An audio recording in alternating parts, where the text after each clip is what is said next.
Yeah, cheers. Boom, cheers. Happy Wine Wednesday. Happy Wine Wednesday. Welcome, welcome. Mira Boucher, how's it going? Pretty great, Carl Boucher. Pretty great. There Yeah, was well, you're pretty good. a power outage in Peachland today, which took 3 hours out of my day, which was really interesting. Drives home the fact that we moved to wine country and we moved to a rural place. Yeah, whereas there's only one road to go where we want to go. Mm-hmm. I know, I know. So, Simple hey, life. simple life. You know what? We do what we love. We You bet. have the privilege and the opportunity to taste world-class wine every week, multiple times a day. So I'm grateful for that. Right. And I want to welcome Carl's Wine Club members, Canadian wine lovers, everyone across the country, from Vancouver Island all the way down to Halifax, everywhere. Welcome. This is Wednesday Wine Happy Hour. We're glad to be here. There's a lot to talk about.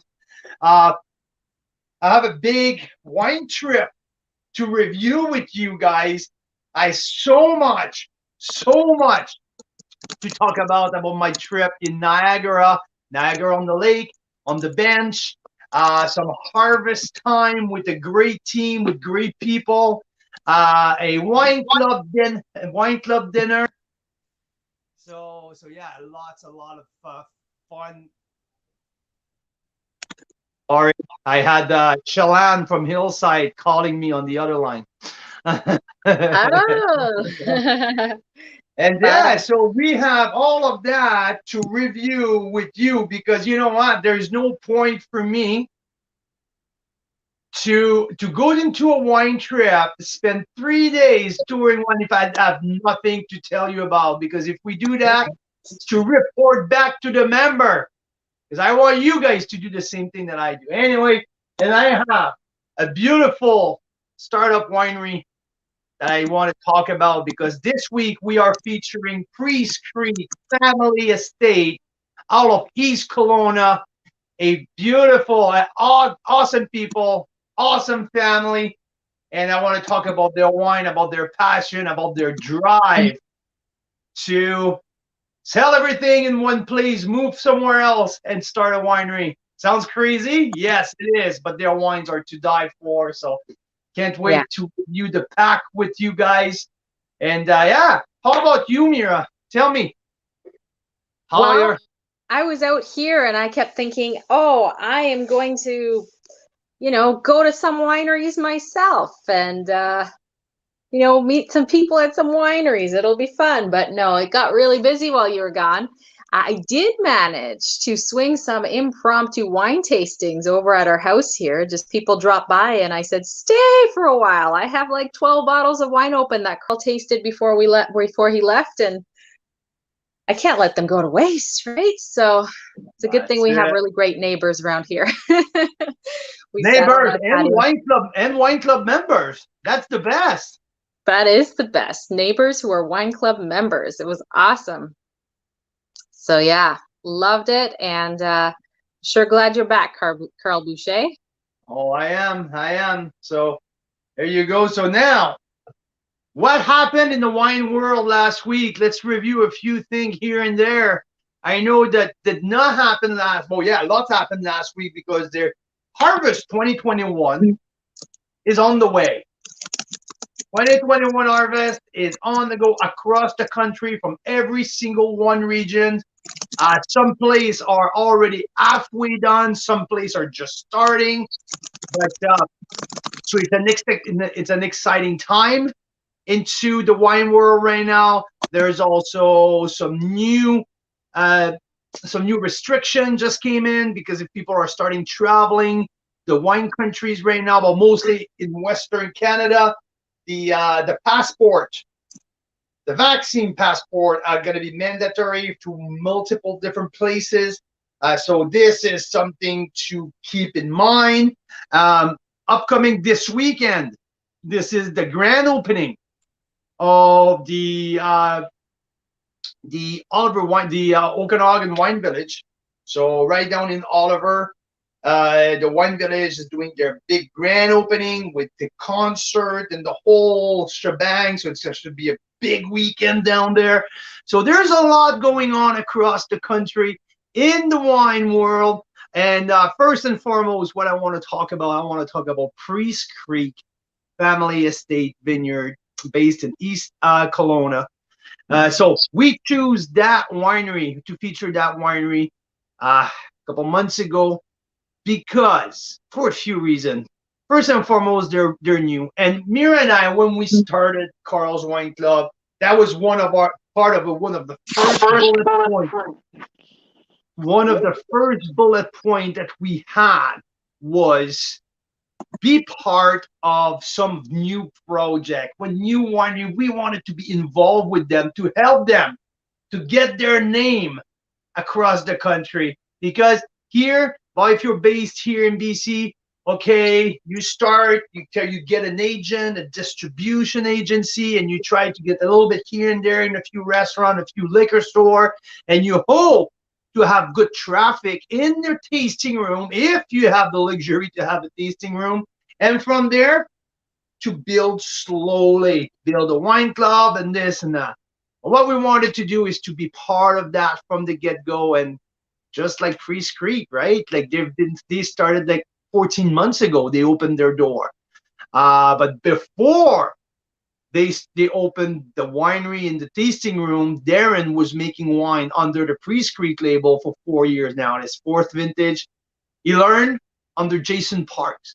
Jason Parks is this famous wine consultant, winemaking consultant, marketing consultant, big brand recognition here in, based in Kelowna.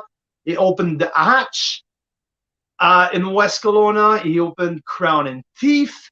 Used to own Burnt Timber, and so he built that mini empire of very cool wine brand. And he has his own style of winemaking, very, very unique style of winemaking. He's making big, plush, juicy, modern wines. And yeah, Darren went to the Jason Park School of Winemaking, if I can put it that way, learned with him. Jason and his team made the wine for Darren for the first 3 years.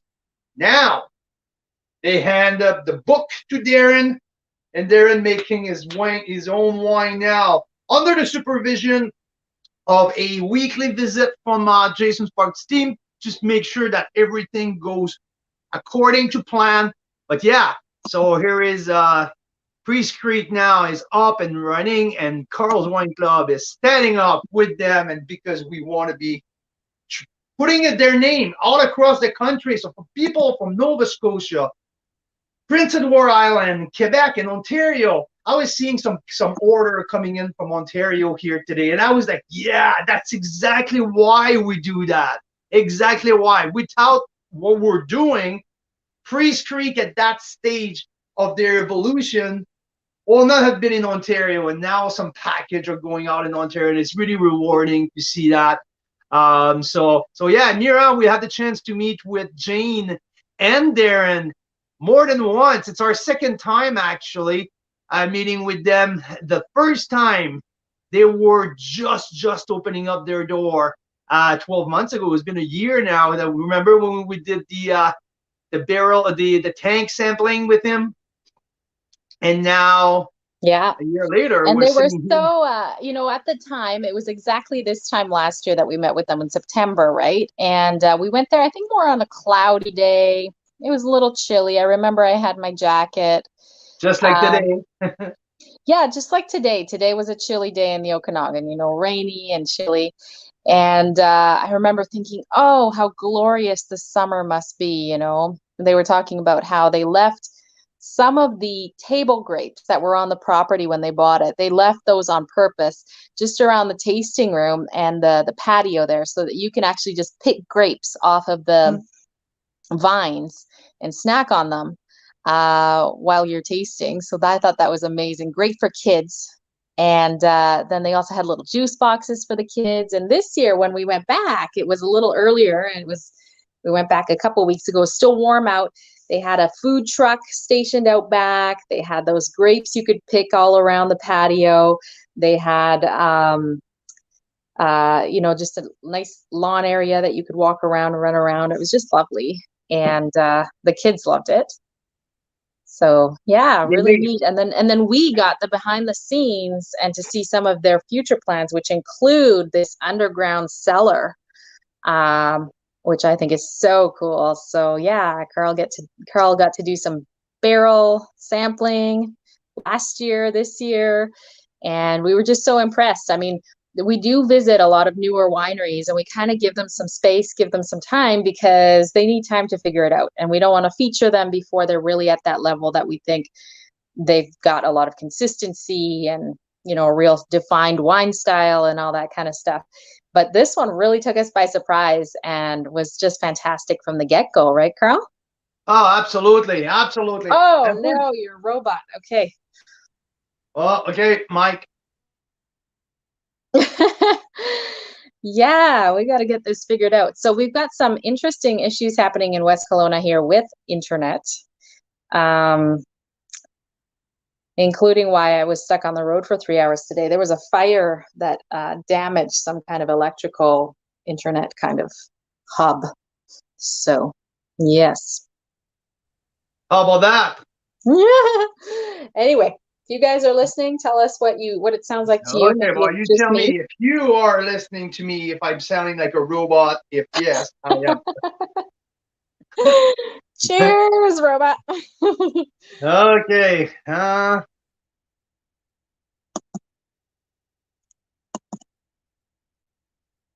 Yeah. So anyways, lots of great things to discover there with Priest Creek. We loved it. Including what, Carl? Tell us a little bit about this lineup, and I can bring up some pictures of the bottles if you want.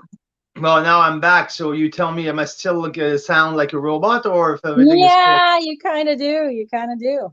I kind of do, but it is what it is, I guess. Or unless you want, I'm just gonna let you go out, and then you come back in. Do you know how to do that? Yep. Okay. So while Carl does that, I am going to bring up this again, which is what we were laughing about last week, which is, I couldn't help myself. I found this hilarious picture of Carl with, I'll show you guys. It's this funny picture of Carl with Mike LaPlante, who is the Average Wine Enthusiast on YouTube. Here it is. And it's just one of those pictures. I'm sure you guys have these pictures. You're doing a tasting, you snap a picture, and they both seem to be deep in some kind of discussion, but I thought it was perfect for a caption contest. So here we are, caption contest. And I said, whoever gets the most likes on their caption suggestion wins a special gift from Carl's cellar. So let me tell you what they said here. Let's go back to the picture. John's saying it sounds good where they are, Carl. So maybe it's just me that sounds funny over here, but here we go.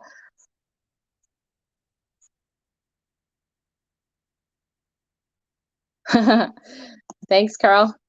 Hi, how are you? Good. You sound much better. Oh, yeah.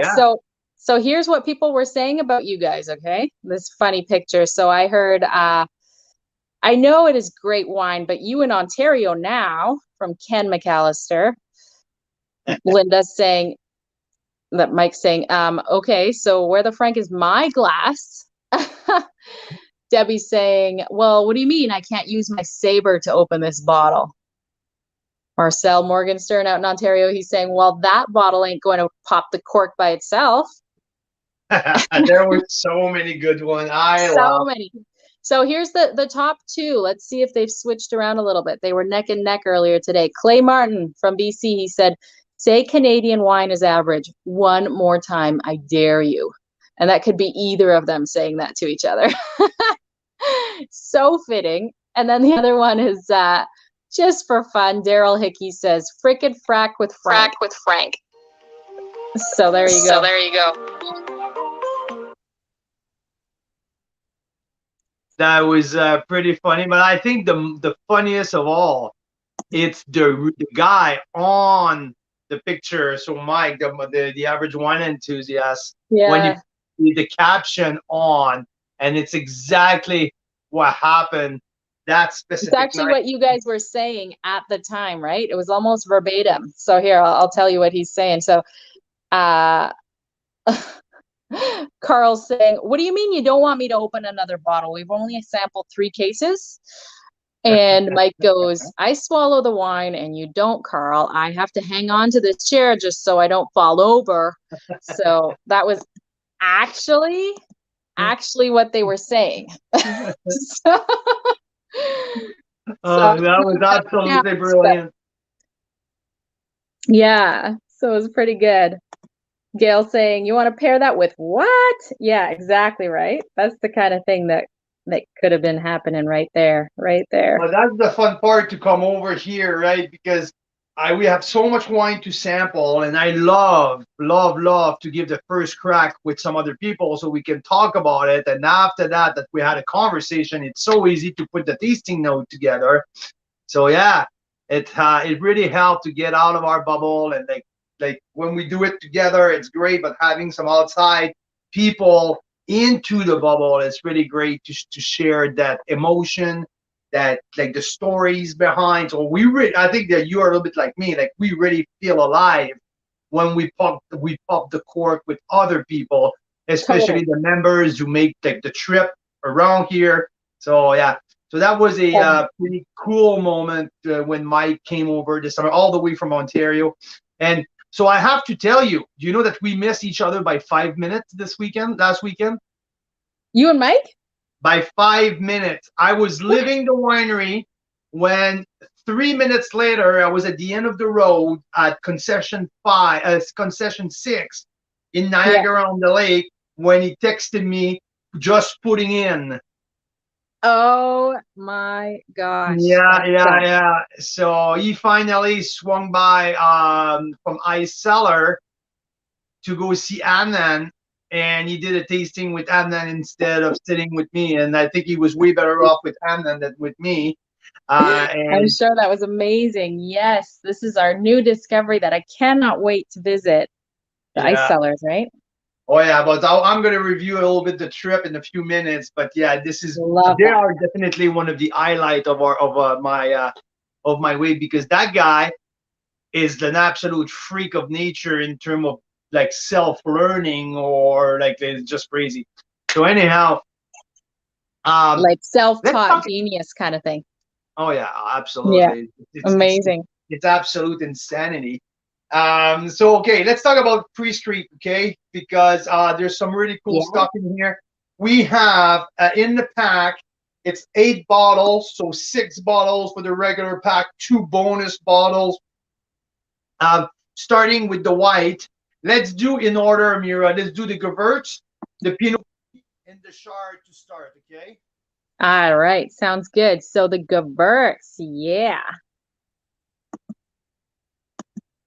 Okay, so the Gewürztraminer, 100% Gewürz, fruit from East Kelowna. I think there's also some fruits from the Similkameen Valley. Nope, it can't be because it's Okanagan Valley appellation. So there's no fruit from the Similkameen appellation, Okanagan Valley. Classic bottle, bronze medal at the All Canadian Wine Championship 2020 vintage, fresh. Uh, it was the classic dry lychee rose petal, very very perfumey, zippy on the palate, great texture. To me, well-made Gewürztraminer is one of the perfect partner for the dinner table, because there's so many things you can do with that at the dinner table. And here, I gave it an 89 point, and I love the pairing potential from spicy food. There's 2 bottles here that there's good thing to do with spicy food, but yeah, spicy Thai food. It can be curry, it can be Vietnamese, and because okay, this is bone dry. Even if it's bone dry because the acidity level is high, counterbalance the RS, there's still some tropical flavors who come at the end and match so well the spicy tones in the food. So there's that. But there's also anything you want to do with, like I was thinking of a piece of fish with some mango, like something like that, mango salsa. These tropical fruit with that will fit really, really well. So I like that. It's well priced. There's a complexity in that wine that it's not just a little simple Gewürztraminer. There's a nice complexity and the spice at the end. To me, that's the my favorite feature in a Gewürz. That's the spicy finish. I really like that. So, and this one got some kick at the end, so it's really, really nice. Love this Gewürz. It was a no-brainer. And yeah. I am so enjoying what we're tasting here tonight. I can't wait for you to get to that part, Carl Boucher. Oh, yeah. This is a multiple glass wine on the Mira scale, for sure. So I'm looking forward to this. This is a big boy. This is definitely a big boy wine. To me, this is, like I was telling some friends, I was telling some people in Ontario, when I was telling about pre-straight, that this Convallis, it feels like a cigar wine. You know, like when cigar used to be a thing. Remember when I've never had a cigar. When Bill Clinton made it very popular. Oh. Okay, bad joke. Sounds good. Well, I'll tell you what I got when I smelled this wine, like not even before I tasted it. I got like a cozy evening when there's like a storm or some kind of happening outside in the weather, and it's like a cozy evening. You got a fire going, you got a candle burning, and that's this wine to me.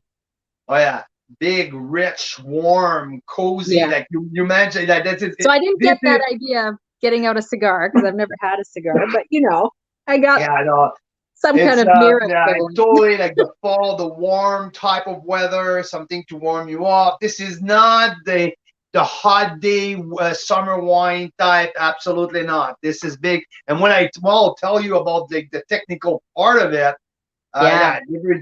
everything makes sense. Everything lined up. So before we get to the Convallis, tell me more about the other wines. Yeah, so you had a Pinot Gris.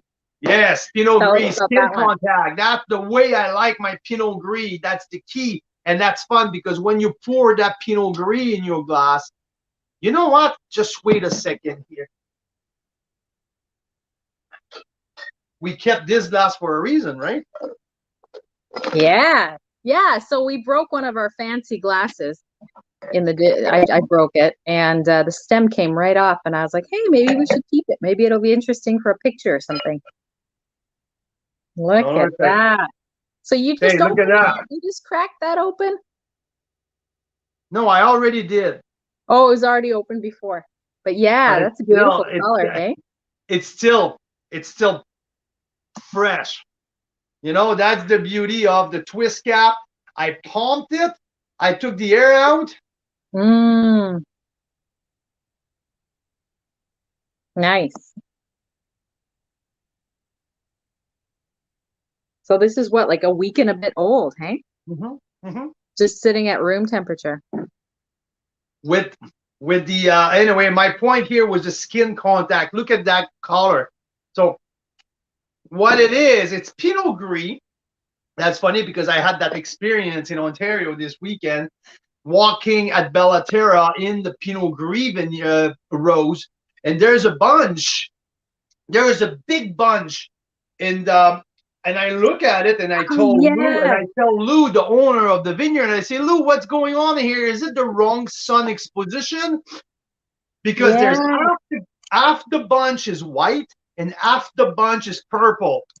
I saw that, yeah. Because Pinot Gris, even if it's a white wine, the skin of the grape is not completely purple, but it's a darker type of grape.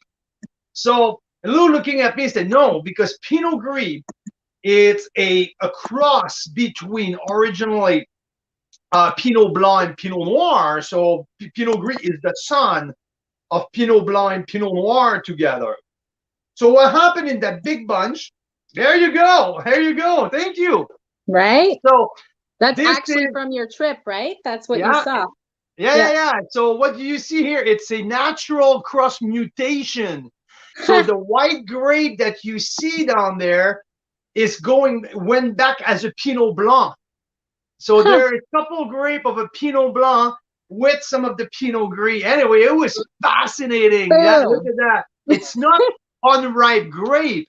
These are a cross mutation. They're going back to this original DNA as a Pinot Blanc. So really, really, really cool.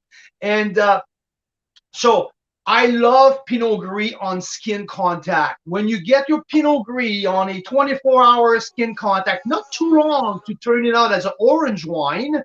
You don't want to make it like 6, 7, 8 days on the Pinot Blanc on the skin, because it turns out like a little wonky, a little weird. Some Pinot, some a little bit more like orange wine. But this, and it's absolutely fantastic. My favorite wine in the pack. I had that actually with the spicy stir fry, Japanese stir fry, and it was absolutely beautiful. This wine has body. This one has structure. This one has acidity, but the nice tropical for some orange peel in there, blood orange. So yeah, a lot of fun with that. And do not serve too cold the Pinot Gris, especially that type of Pinot Gris. We served it room temperature, and holy moly, the personality. It was so much fun. And yeah, I like that one a lot more at room temperature. You're totally right. Oh, absolutely. There's so much more coming out of it. And yeah, an absolute beauty. I love that Pinot Gris. And again, so look at that beautiful color. Bam. And like 10 days, open bottle. The colors stay the same. I don't know about the taste. We got to get some good recipes for like sauces or something that I can make with all this wine after like the third day. If we can't finish it and we can't find a neighbor who wants it right away. Okay, so the Pinot Gris, I gave it a 90 points. This one was a no-brainer. I was on the verge of 91. It was pretty close because, again, this is a versatile type of wine where you can bring that to the table. You can chill it a little bit more to bring it as an aperitif as well, just before meal. But there's a lot you can do with that.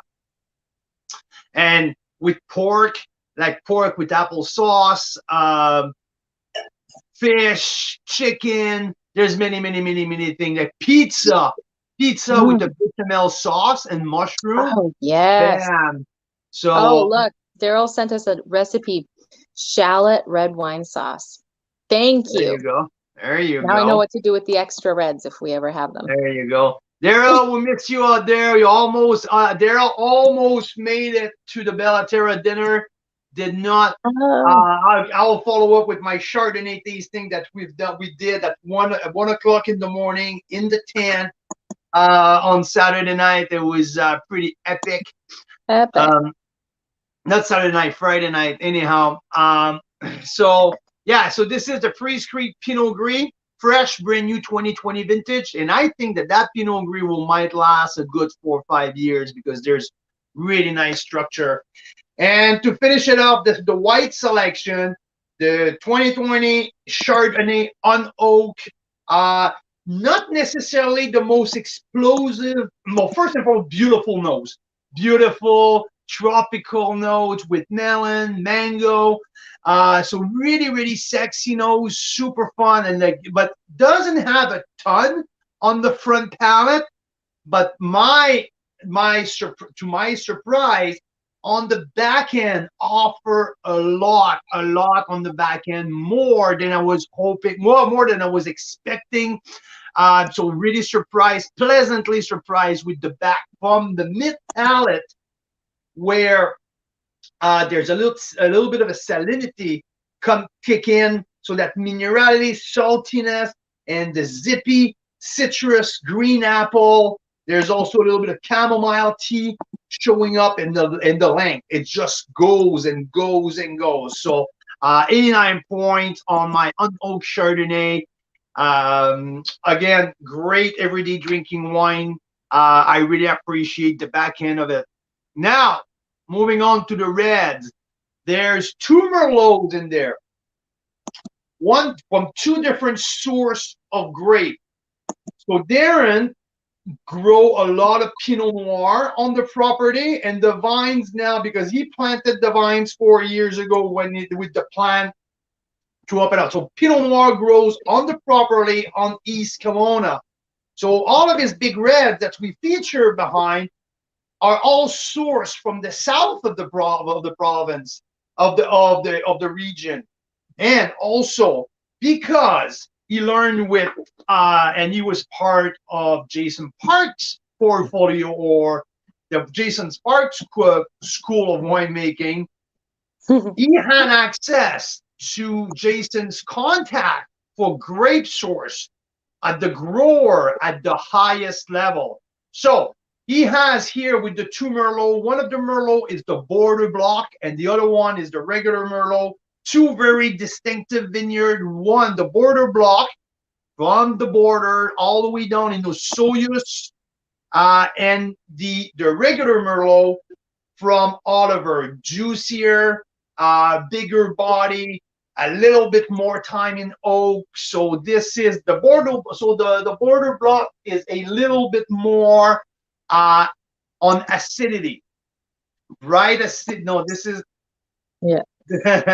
so the border block more bright, a little bit Bordeaux style in the sense that there's more red cherry, a little bit of zing of cranberry in there, graphite, tobacco leaves, a little chewy, not chewy, but a little bit more stingy.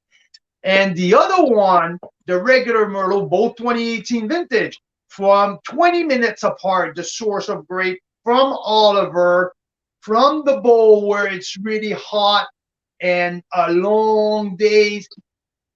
This is the juicy, bold, cassis, the stewed cherry, spice, also some herbs. So a little bit more of the classic Okanagan Merlot with fuller body. So I gave the regular Merlot a good, if it's not, I think it's a 91 points for the regular Merlot and an 89 for the, so that's the regular one.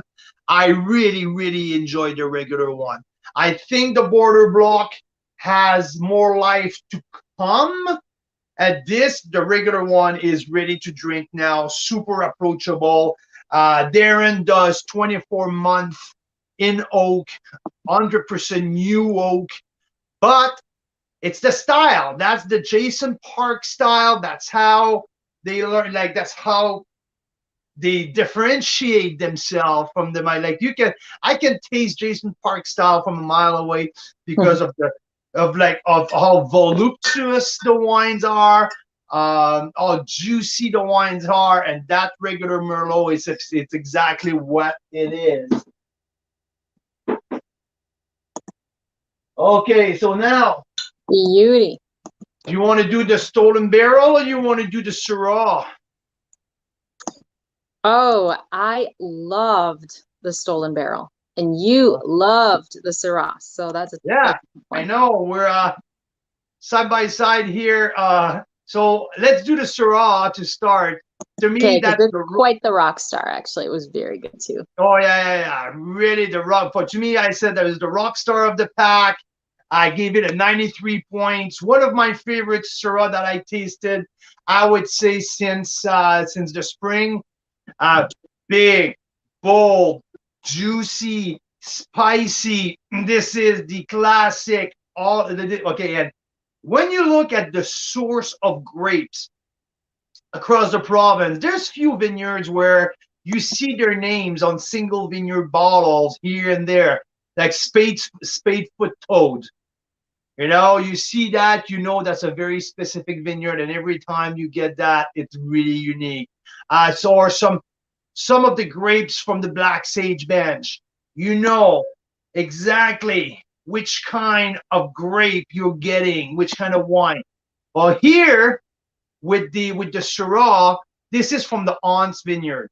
Aunts Vineyard was made famous by Black Swift, or probably famous before that, but it came to my attention on when my first tasting of Black Swift early last year in 2020, where I tasted the single vineyard Syrah from Black Swift, and I was like, what the heck? Anyway, so Aunts Vineyard is a very famous vineyard down south of the Okanagan in Oliver. And because Jason Parks used Aunts fruits, Aunts Vineyard's fruit, Jason, Darren at Priest Creek uses these fruits, these grapes as well. So the Syrah is a reminiscence to me of the Black Swift Syrah, a Aunts Vineyard. But wow, what a Syrah! You can't find that Syrah anywhere else unless you are a wine club member of Priest Creek Family Estate Winery. This is the only way you can get it. Or this week at Carl's Wine Club offer. There's many things you can do with that. It's big, it's juicy, but also well balanced. That blueberry jam coming out. There's that a little bit of a bacon fat. It's not 100% Jason Park style because there's a nice freshness in the middle. But I really, really like the potential of that Syrah. So this is my choice of it's my rock star bottle of the pack for this week. And Mira has the Stolen Barrel as a rock star bottle for the pack this week. Well, I think this was the one we had, right? With that steak. Yes, exactly. Absolutely. I'm pretty sure it was, and I really enjoyed it. No. What we had with the steak, the first one was it the Merlot? Yeah, exactly. It was the Border Block Merlot. Okay. Yes, but the Stolen Barrel. Did we have this one in the last few days? At the winery, that's when we looked at each other and you said, "Oh my God, this is the one." Yes, that was. Yes, really resonate with you. And this is so. What happened here? It's why it's called the Stolen Barrel. It's because when they were tasting all of the Merlot barrel, this was the best barrel of all the Merlots. And there was the plan to make a Cabernet Franc as well. There was a plan to make a Cabernet Franc. So what happened here? They stole the best Merlot barrel, brought it to the Cabernet Franc program to do a 75% Cabernet Franc, 25% Merlot. And the Merlot who goes in that Stolen Barrel is from that top barrel of Merlot. So it made it for a very, very intriguing, interesting, but complex wine. A $40, $39 wine to me. This wine, as much as I like, the Syrah is my rock star, as per value and potential, this wine has not done to blend together. When this wine, another 2 years in the cellar, and this wine has a real potential to be an absolute steal of a deal at $40. There's a shitload of potential. There's that plum of the Merlot, but also that cocoa of Cabernet Franc, a little bit of Pyrazine, some spice in there, and the length. It goes on and on. And something we need to keep in mind when it's time for Darren's wine, it's about the texture. His wines are velvety.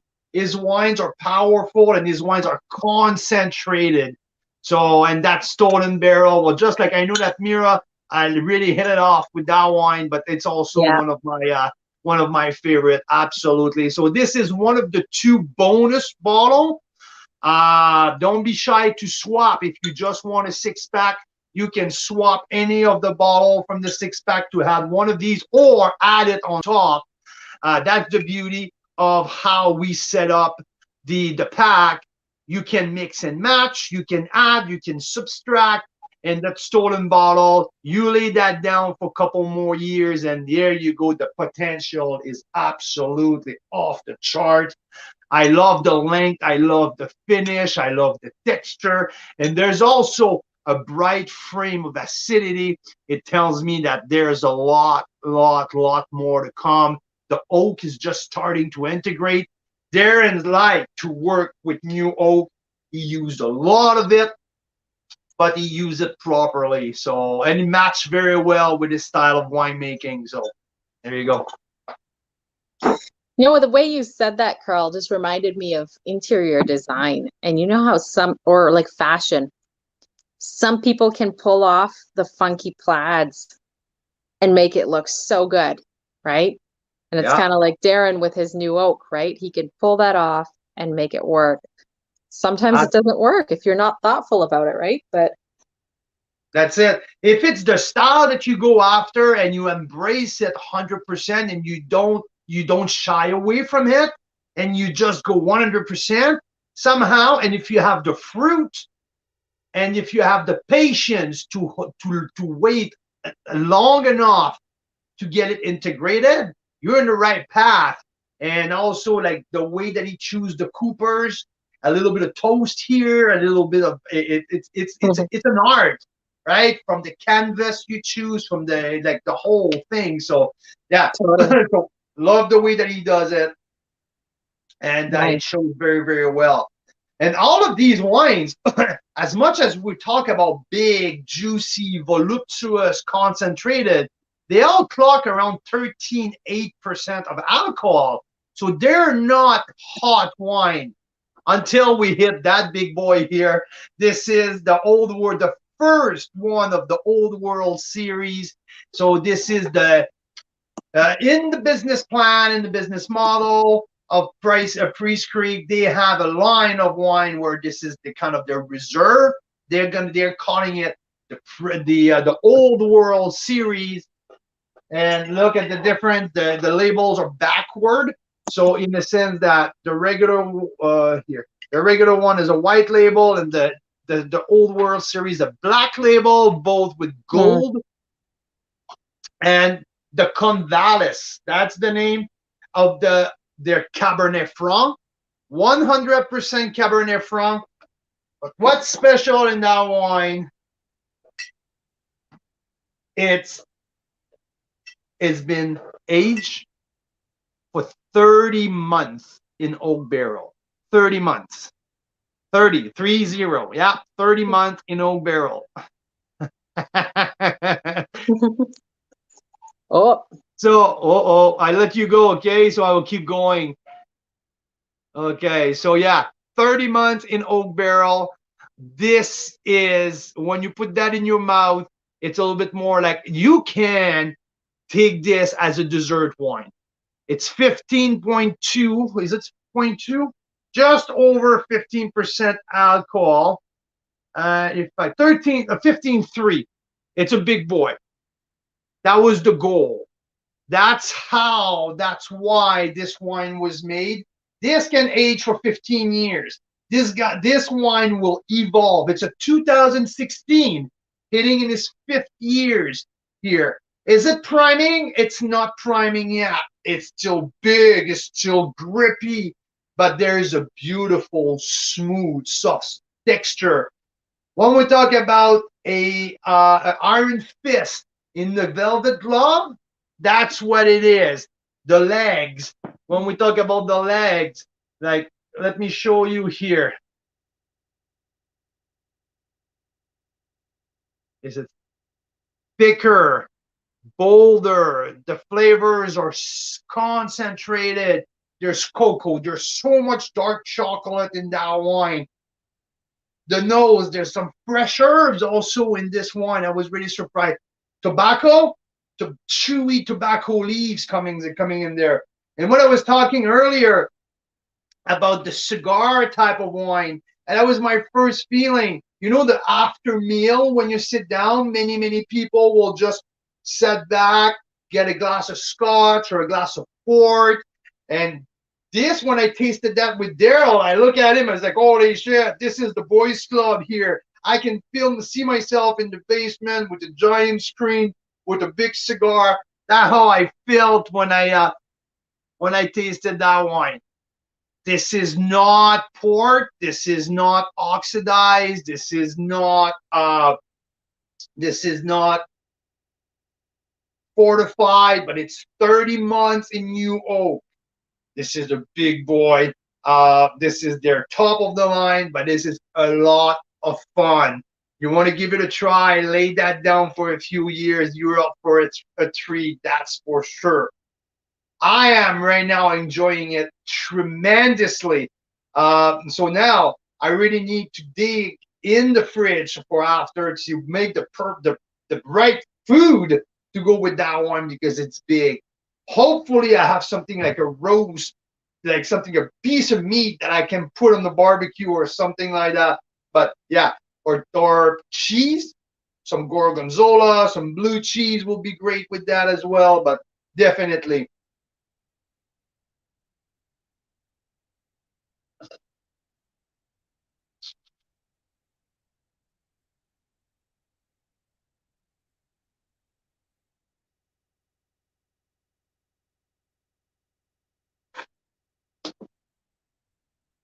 That's the one that I put. Oh, there's some spice too.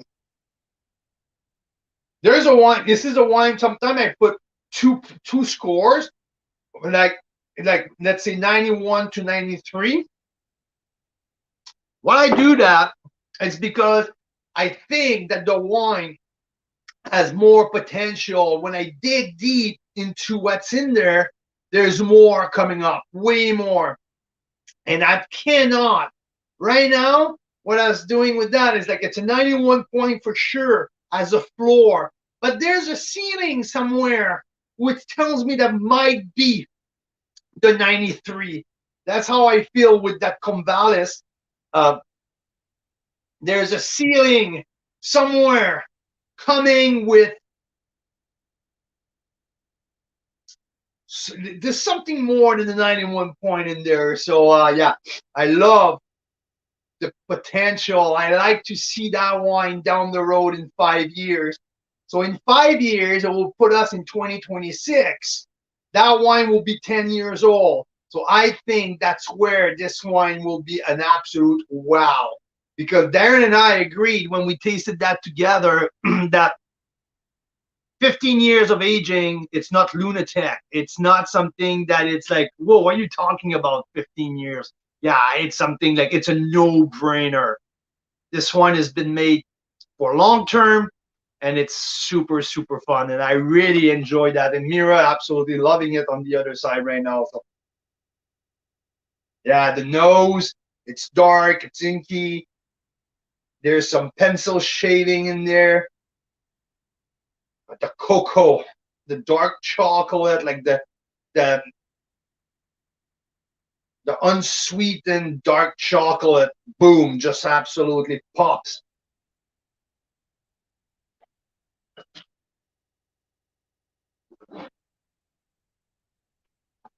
There's also licorice in there. So yeah, that is the Priest Creek Family Estate lineup for our this week offer. Big juicy wines made to last. And like I said, 93 points Syrah, 92 points. The Stolen Barrel is also a wine to take a look at. They are not entry-level price, that's for sure. But all of these wines, the biggest batch made in all of that Priest Creek lineup is 200 cases, I think, or 300 with the Gewürztraminer. All of the red, like the Syrah, 120 cases made. The Convallis, 200 cases made. The Merlot, 210 cases made. The Stolen Barrel, I think it's 220. So very small batches of wine. Darren, right now, he was telling me really busy in the weekend at the winery. That's where most of their sales are going. But yeah, you want to be part of. You want to discover something new, something you didn't expect, you never heard from. You like big, bold, and juicy wines? Give it a try. I'm telling you. And I guarantee you money, because these wines are world class, and we're gonna hear the name Priest Creek Family Estate Winery a lot in the next 10 years. This is an upcoming name. I am excited to see what's going on now. They're going to put Pinot Noir on the lineup. Now, they made 300 cases of rosé that they sold out at the cellar door throughout the summer, made from their estate. And I think 3 years from now, they're going to start producing Pinot Noir Reserve and the whole shebang. But he has contract with all of these very iconic family grower from the south, and they are off to a great start. And when I recall my first tank sampling with him last year, and this year tasting and going forward with what he has to offer, I'm thrilled for what's going on for Jane and Daryl and Darren. It's cool. So if you want to taste something special, get ahead, because this is super fun. Yeah. Oh, she's back, and I can see she just had a sip. I just had a sip and a bite of chocolate, because I thought this could go well with chocolate. So let's see.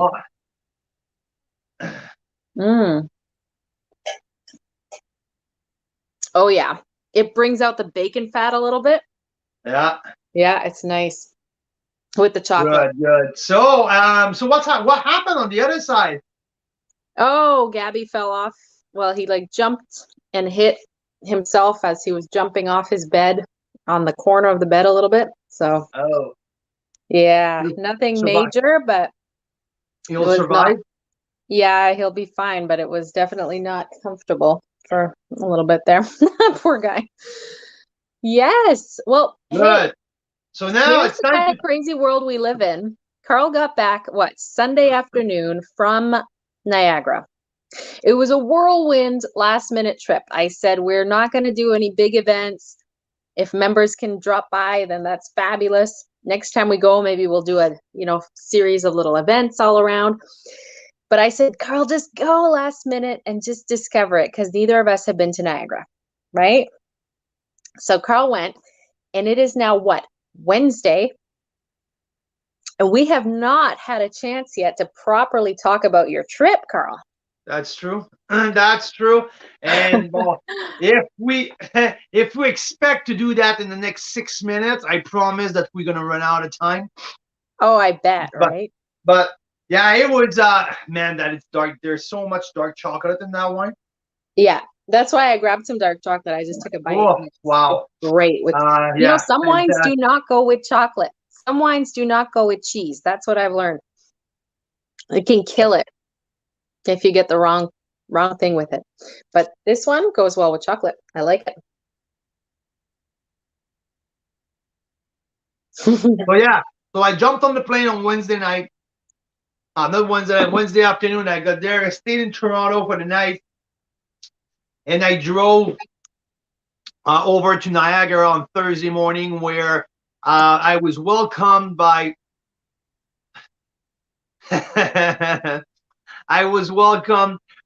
Marcel Morgenstern. Now I can call him a friend. Marcel was waiting for me, and he had set up a day of tasting on Thursday with five appointments to go meet with different people in different wineries. So first, when I got there, he gave me that terroir tour at Bellaterra. We've been doing a lot of stuff with Bellaterra. I've never stepped foot, and so he gave me the tour, partial tour of the vineyard. So I understand. So like that, I can understand a little bit which direction Niagara River is, which direction Lake Ontario is, which direction the escarpment is, and where the Niagara Falls are. So from there, I can have a little bit more of an idea what's where's the north, where's the south, and all of that. So from there, after that, we headed out to Big Head Winery. We featured them in our first collector offer last year, and we were welcomed by Jacob Lipinski, and so Jacob waited for us with 22 different wines to taste. Yeah, you heard me, 22 different wine to taste. Started at 10 a.m. and we went on for a good 2 hours tasting botrytis affected wines, talking about carbonic maceration, texture of wine, and this and that. So, and that's funny enough because when we're in the car, Marcel asked me, say, Carl, what do you want to get out of this meeting with Jacob? And I said, Marcel, they are known for their Appassimento style. So I want to know a little bit more about Appassimento. So I want to see where they dry the grape. I want him to tell me what's the whole philosophy behind it. The first time we talk about Appassimento in the 2 hour and 15 minutes, it was 3.5 minutes before we left. Because we got so busy talking about other things, mostly botrytis, because too many people think that botrytis is a bad thing on grapes, but natural botrytis is just bring flavors. And anyway, we talk about natural fermentation a lot, and we talk about carbonic maceration. Well, for many years, it was a no-no in the wine business. It was cheating, and now more and more, it's a natural thing to give wine texture, and it's a totally natural thing to do anyhow. So we had and the highlight of that tasting with Jacob was a few different things. First, a raw Chenin Blanc. First, they're sparkling. The Big Bang sparkling almost tastes like a champagne. There's so much complexity. I give it a 93 points right off the bat. There, it was wonderful. After that, there was a Chenin Blanc. We tasted 2 Chenin. There's a Sauvignon Blanc. Was absolutely off the hook. But the Savigny is what an obscure type of white is one of the best white I've tasted all summer. It was spectacular. The raw Malbec also, the 2018 raw Malbec will be an absolute gem. This is the best wine that I tasted in my 22 wine tasting at Big Head on Thursday morning. So yeah, that's how my trip started. And we literally run out of the car, jump in the car, get all ready all the way to an ice cellar. I would say it's probably 7 minutes from Big Head in Niagara-on-the-Lake. And there, Adnan, the owner of Ice Cellar, was waiting for us for another, I think there was 15 or 17 different wines lined up on the big table with the full tour of the property. And the stories behind Adnan's story, it's absolutely crazy. This guy was an electrical engineer in Turkey. Okay, born and raised in Turkey, they immigrated to Canada, got in Toronto, worked for a big firm in Toronto, made some good money, retired, and purchased a 40-acre piece of land in Niagara-on-the-Lake. I said a piece of land because there was not a vine on that, there was not a farm, there was nothing. A flat piece of land, a 40-acre in Niagara-on-the-Lake, and 11 years later, he makes one of the best Cabernet Sauvignon in the country. And prior to that, he never learned. He didn't know how to make wine, how to plant vines, how to build a farm or anything. Self-taught, 100%. Reading, asking questions. This guy is an absolute genius. The farm, the winery is off the grid. 100% geothermal. They're not plugged in. They're not connected to any electricity. They're not connected to gas line or anything. Geothermal. Again, self-taught. Why Cabernet Sauvignon? Because he loved big grape varietal. So he planted 80% Cab, and it's absolutely crazy. And guess what? On top of it, he doesn't even live in Niagara-on-the-Lake. He lived just on the outskirts of Toronto, commuting, him and his wife and his dog every morning. And if you know about vineyard life, You don't work 3 days a week.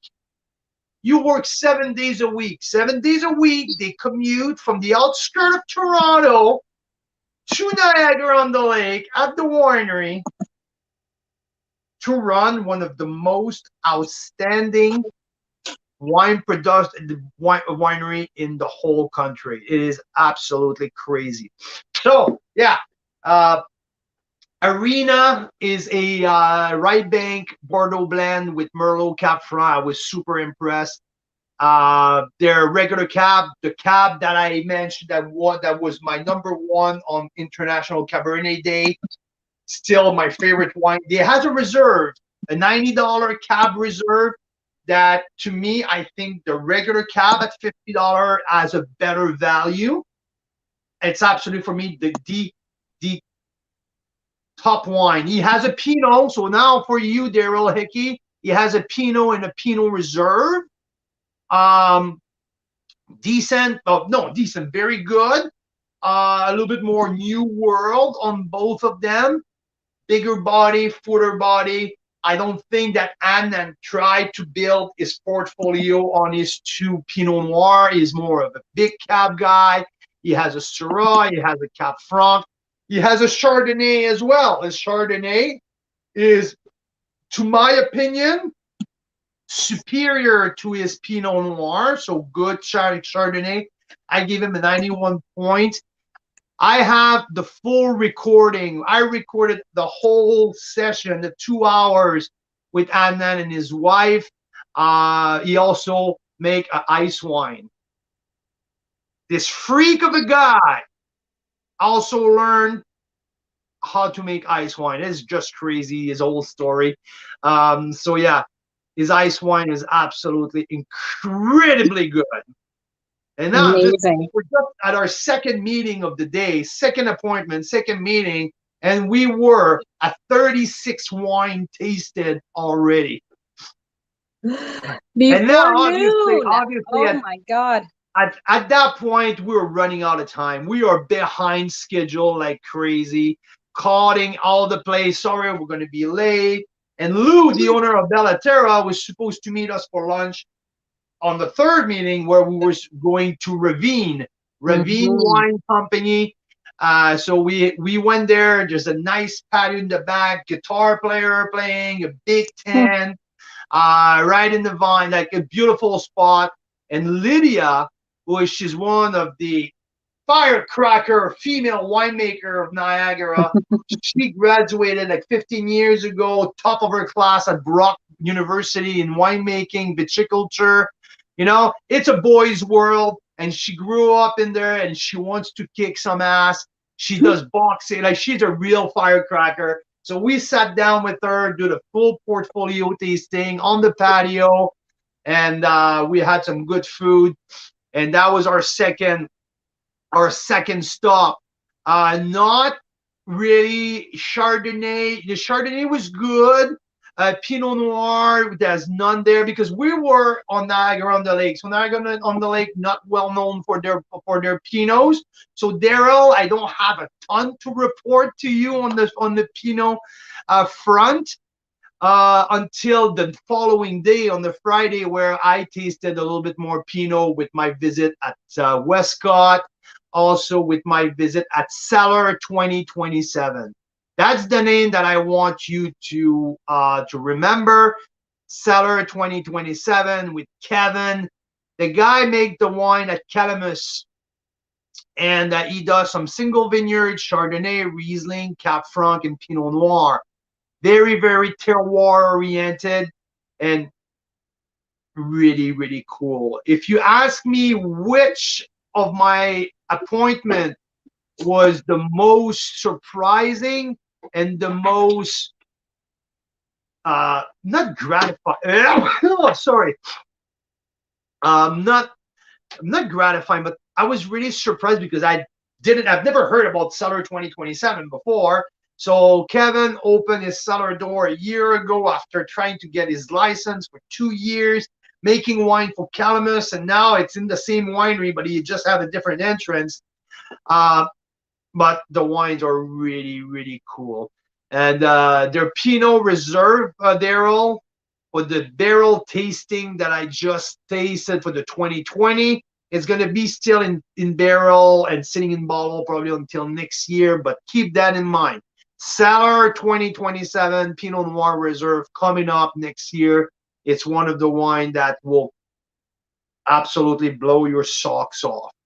I purchased one of the Chardonnay there, the Falls Vineyard Chardonnay. He also work a lot with Foxcroft Vineyard and Wilmer Vineyard. So he has a few different single vineyard that he works with and do beautiful, focused, pinpoint representation of each of these vineyards on different varietal. Super cool. Sounds freaking amazing. And then that was just the first day, right? Yeah, but Cellar 2027 was the first appointment on the second day. But my first day now, I just took you to lunchtime. After that, we had to run to go to the first afternoon appointment was. See, I can't. Mary Nissen or Mary Nissen. There you go, Mary Nissen. Thank you. Yeah, and Mary Nissen, because we're going to do a feature with Mary Nissen coming in October. I already tasted a bunch of wine, so I had to tell Nick when we got there, Nick, I'm so sorry, we were an hour behind, and we anyway, so we cut it short. We stayed for 45 minutes at Mary Nissen's. Tasted again, retasted the Cab Franc Gewürztraminer, co-fermented. We did a little bit of few Merlots, also a Pinot Gris. A rosé Pinot Gris skin contact orange wine from 7 days. It was absolutely off the chart. Really, really, really good. Nothing funky like orange wine, but bang on. It was spectacular. So the bubbly were great. So fun time at Mary Nissen's. I can't wait to feature their wine next month. And after that, we went to Trius. So Trius, it's part of the Peller family, a bigger, it's a big dog, right? And keep in mind, we have to run because at 5 o'clock, I was scheduled to go live from the pond at Bellaterra. So which you did. You did very well. I was 7 minutes late. And I'm so glad because I started not knowing if you were going to show up. So that was awesome.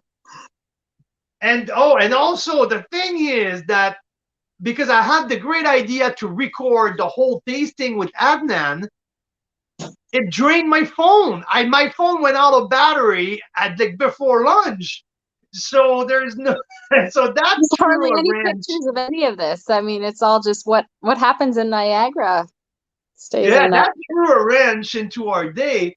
Anyway, so we're at Trius. We had that cool tasting upstairs, and Trius is a pretty cool place to visit because they, I would say the winery, it's stellar. There's a big budget, but there's some wine there. It's pretty cool. There has the Blanc de Blanc 2018, if I'm not mistaken, was spectacular. A wild ferment Sauvignon Blanc was the star of the lineup.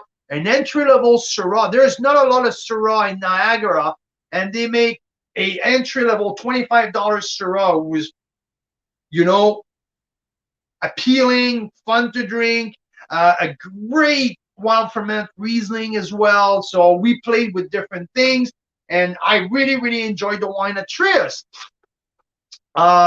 So yeah, and after that, we bolted back to the winery at Bellaterra, rushed. We went straight, like we drove in the vineyard, went to park right by the pond.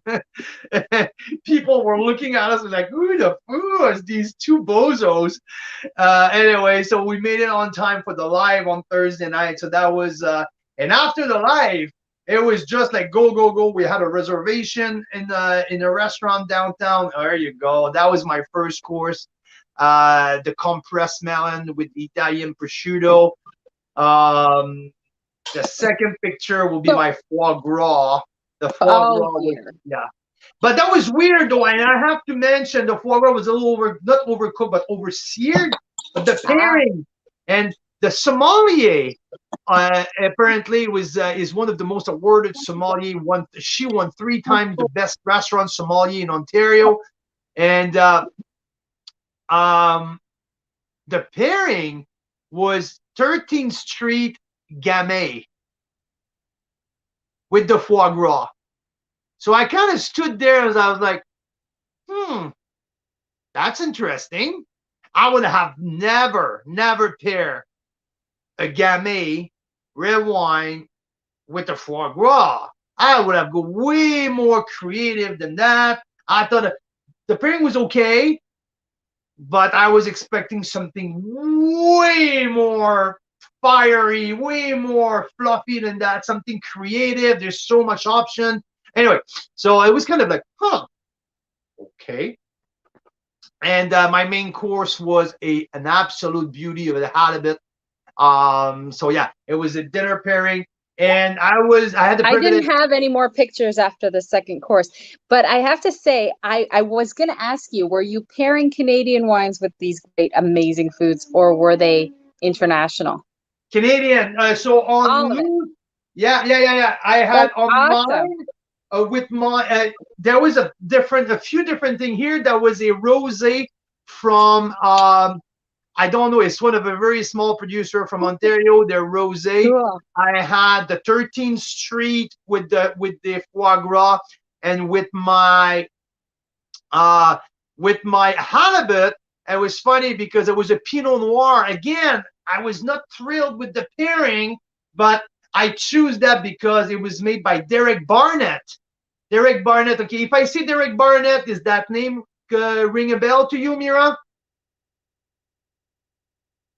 Derek Barnett. Is Derek Barnett is a name or ring a bell to you?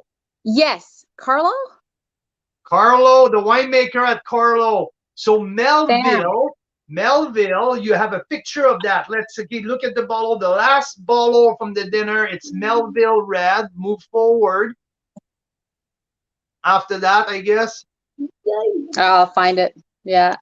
So anyway, Melville is Derek Barnett's private label. So he makes the wine at Carlo, but he also has his own wine. So when the sommelier said, "Oh, I have also a Pinot from Derek Barnett," and I did the same thing. I was like, "Whoa, wait a minute, I know that name." And anyway, so I did the the pairing from Derek because we just featured Carlo a couple of weeks before, so that was super fun. The dessert, I had a creme brulee, and the dessert they served me a muscat. There we go. That's the Melville. Yeah, and there's this other one with the bubble. Is that? That was with my creme brulee at the end. So nice. Again, Marcel, I enjoyed it, but like the pairing were kind of like, okay.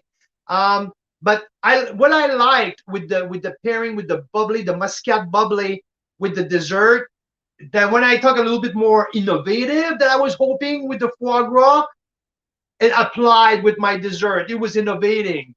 It was sorry. It was ballsy. Like I like the way she went with that dry muscat with a little bit of sweetness, with a zingy lemon profile, a little bit of residual. It was fun. So I just see here Joan Bergeron. By the way, Joanne, I will text you after. I have an answer for you for our back and forth we had on Messenger yesterday. I spoke with Suan personally this afternoon. We have something coming your way this week. So anyway, what would I suggest as a pairing with the foie gras? First, I will have often I like to go with ice wine. It's always a fun part to do a nice ice wine with the foie gras. It's a classic. I would have done something like, it can have been maybe even a cherry, like a sherry. A sherry would have been something with a little bit of oxidation, would have been great. Also, might have go with a Vidal. A Vidal sparkling, a sweeter type of sparkling would have been great. And I may have went like something like the Bellaterra Rosé sparkling with that. So because they were served with blackberries, pickled blackberries. So that was that. Yeah, it was pretty interesting. So yeah, with foie gras, I like the thicker wine to match with the texture of the foie gras, or something a little leaner to cut through. Also, a muscat would have been great, or I would say something like a Chenin Blanc. If they like, there's a Chenin Blanc, make it with a little bit more of residual sugar, I will have one with that. So million of possibility. The Gamay was what? But I enjoyed my dinner, so that was our Thursday night. I had the privilege to be hosted by Lou Puglisi, who's the owner of the Bellaterra Vineyard. He was a gracious host. I stayed at his house just next to the vineyard. So yeah, that's the Friday night. Okay, yeah. Before we let you go, because now it's already 6 BC time here, Pacific. It's 6:20. We did the Chardonnay tasting on Friday night. Friday, Bellaterra hosted their wine club member. There was 120 wine club members with the chef on site. There was the new release for the 2018 Chardonnay, the new Tom de Franc down. So there was a bunch of new releases, and we brought a few Chardonnay from our trip. I shipped a few Chardonnay from BC there, and Lou opened the first ever release of Pond View Chardonnay in 2009. Yeah, 2009 Chardonnay, the first ever Pond View. I know.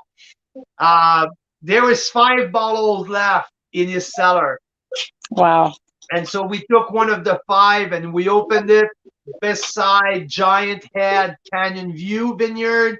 I had 2 Westcott, the Butler Grant, and also the Clone 76 bottles.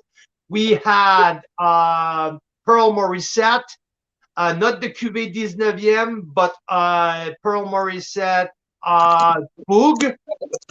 Also, which other Chardonnay was there?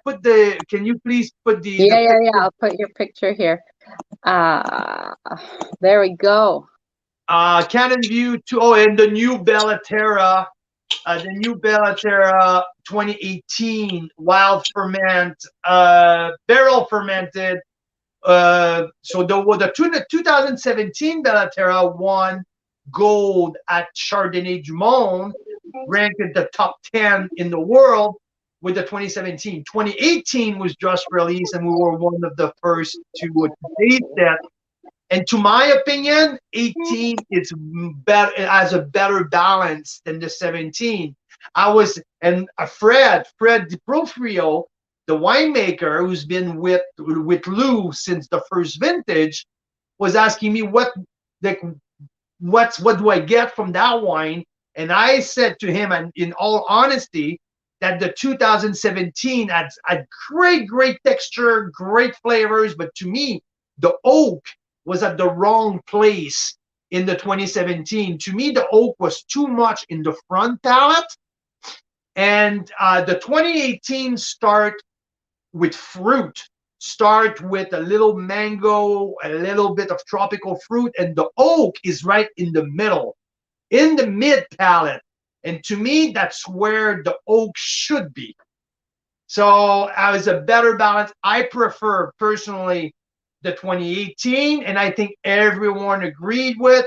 And now I became now you need to tell me what. It was kind of funny because they were calling me the Chardonnay freak, and and so true. yeah, I know. Until Lou went to his house and grabbed an old bottle of Grappa, and the cigar and this and that thing went completely sideways, and but yeah, and I'm on my own in my little corner. I was sipping on a 2009 Pond View Chardonnay that was released for, I think it was $17 12 years ago. And yeah, it was pretty cool. And yeah, it was an epic night, something really special. So Super epic. It's exhausted to hearing. It's exhausting thinking all that you did. And then that was just the second day. And then the third day, you get up at 6 a.m. You help with harvest. Is that right?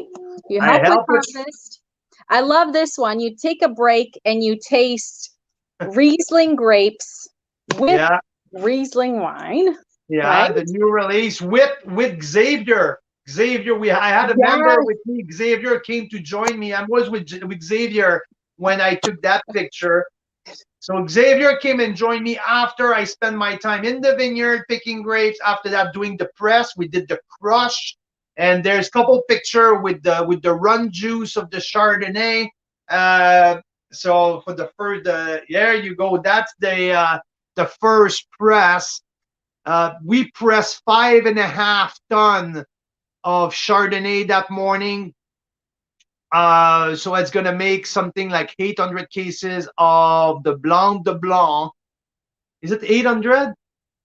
Or I think it's more 600. I can't remember exactly the math. But yeah, the Blanc de Blanc from Bellator will be released. This vintage, 2021, will be released in 2025. So this is the second step of a very long journey. The first step was to get it off the vines. Second step was to bring it in the press. And now that's the first juice. So I had a few texts say, hey, are you drinking wine right now? I said, no, it's grape juice, for God's sake. And this is truly, it was grape juice, for God's sake. And I'm so jealous. We tried to recreate it out here. We stopped by the side of the road. Some people were selling grapes on the side of the road out here in the Okanagan. We picked some grapes up and we crushed them up at home, and we had some must, and it was pretty good. But I can just imagine that the must from different grapes tastes totally different, right? So yeah, that's why I'm super jealous of what you got to do here and taste the actual grape and then taste the wine side by side. I'm so curious what you get out of that. That's super cool. Oh yeah, and but that Riesling grape still has a good 2 to 3 weeks to go to ripen. But yeah. But the numbers looks like, and we know that the 2020 was the vintage of the century, or one of the best vintage ever there. And most of the people that I talk of their numbers in the lab are on par with the number last year. One thing that's going well in the world, then. At least exactly. Wines, right? Exactly. Awesome. So unbelievable experience. I've been treated like yeah. It's something we won't forget. We build these relationships, and these are a lifelong relationship. And I thanks again to Lou Puglisi, Marcel, if you're listening, you were world class, my man. And so yeah, let me announce something for next week, because we're doing something that we've never done before. Next week, we're going with a value pack. Okay.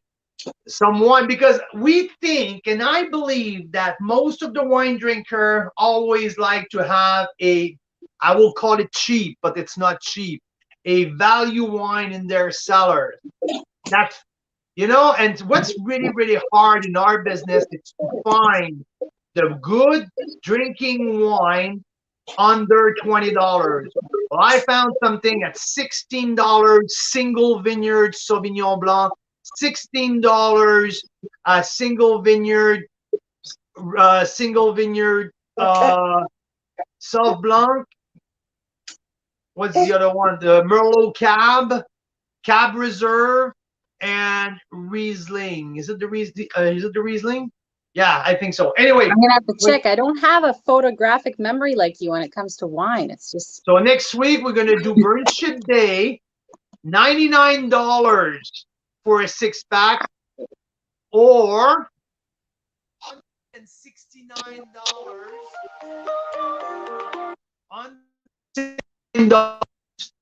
for a 12-pack, including tax and shipping across the country. 12 bottles for $100. So if you want to stock up for value wines, 2 whites and 2 reds. Let's see how it goes. I tasted the wine this last weekend, and if I put it out to the members, that's mean. I believe that it's good juice. I'll leave you on that. Wow. Hey. Exciting and fun, and I can't wait. Have a fabulous week, you guys. Who wins our secret bottle from Carl's cellar for the caption contest here? Should we check? Was the person with the most likes? I'm starting to get the mom. Oh yeah, absolutely. It's been an hour and a half. We need to get this dinner going. Go. The poor kids are gonna lose their mind here. So other than Mike, who had the most with his picture, right? Because I think he's part of the picture. So we'll have to send him a little something special, but maybe he doesn't get the prize. Yeah. Who gets? Right? Yeah.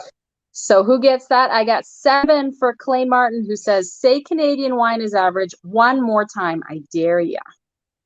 And then Daryl, let's see, was getting really close there for a little while.